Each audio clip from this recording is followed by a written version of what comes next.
Assalomu alaykum hammaga. Bugungi asosiy ishlarimdan bittasi bojxonani уборка qilish. Bojxonamiz завтракdan keyingi ko'rinishi.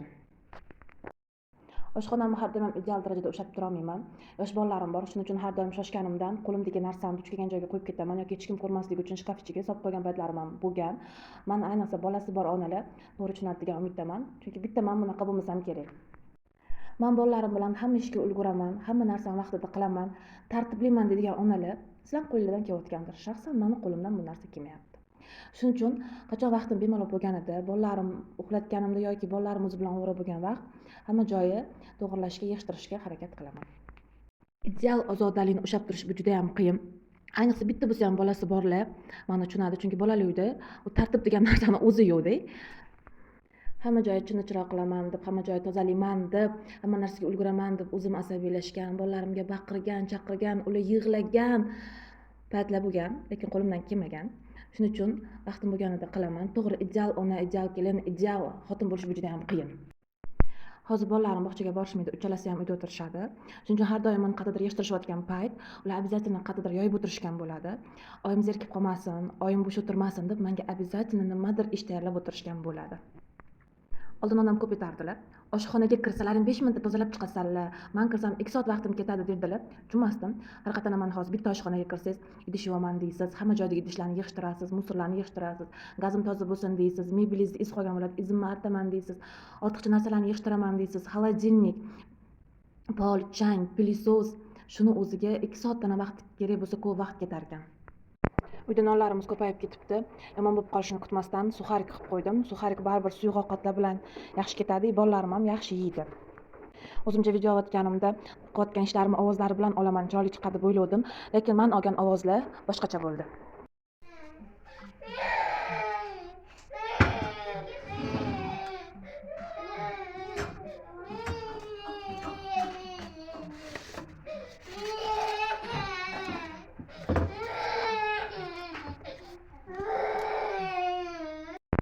Menga o'xshab shunaqa ovozlarda ish qiladiganlar bormi?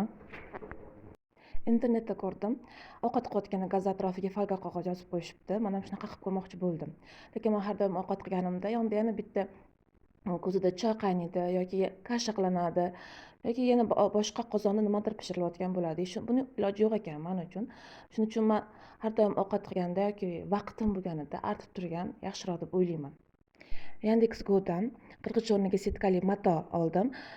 Zanglarni, murakkab dog'larni yaxshi ketkazadi deb yozilgan ekan. Ishlatib ko'rdim. Har qatdan ham gaziga qotib qolgan dog'larni anchadan beri yuvish qiyin bo'lgan narsalarni yaxshi ketkazar ekan, lekin bitta shu setkangiz bitta ishlatishingizga yetar ekan.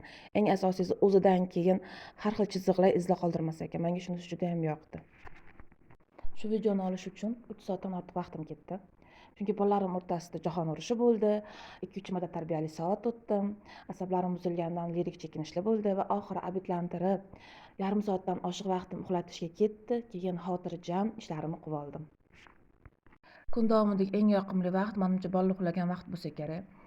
Bolalar ham 2-3 soat uxlash o'rniga yugurib 1 soatda turib olishadi. O'zi turmagani yetmaganda yonidagi sheriklarini ham uyg'otib, qo'l ushlashib, hammasi birga chiqib keladi.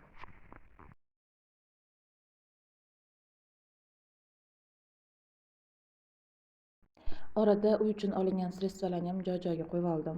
Oldin bu narsalar bilan ishim yo'q edi, qiziqmasdim ham. O'zimga nimadir olishni juda ham yoqtirardim. Lekin hozirgi kunda uyga nimadir olsam yoki u kim olib kelib qolsa, mendan xursand odam yo'qda. Billur firmasidan olgan mebel uchun spreyim, sredstvam juda ham o'zimga yoqdi. Birinchi marta ishlatib ko'rganimda shokka tushdim. Top-toza deb o'ylagan o'sha oppoq eshiklarimdan bir dunyo kir chiqarib beruvdi. Shuning uchun men maslahat beraman. Billur sredstvalarni bir marta bo'lsa ham ishlatib ko'rishinglarni. Qo'limdagi oq gubkani ham ko'p sotib olaman. Ishqorli gubka deyishadi.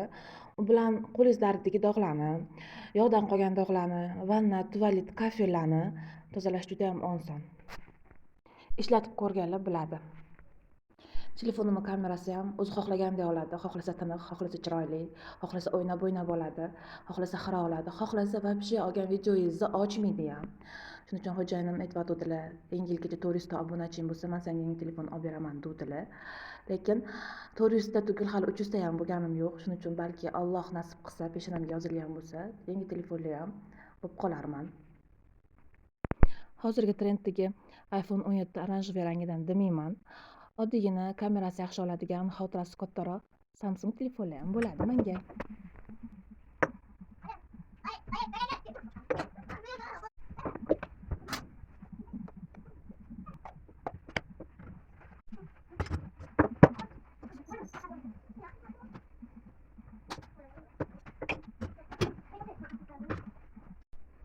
Shu bankalar ham anchadan beri o'zini joyini topolmayotgandi. Oxiri bularga ham shkafdan joy ajratdim.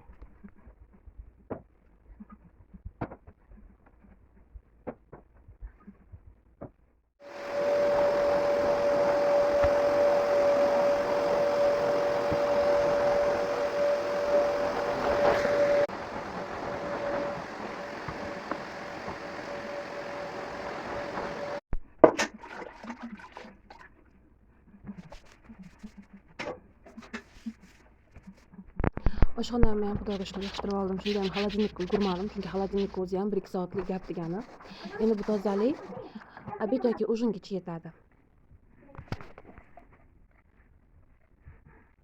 Videoyim yoqqan bo'lsa, like va obuna bo'lib qolishni unutmang.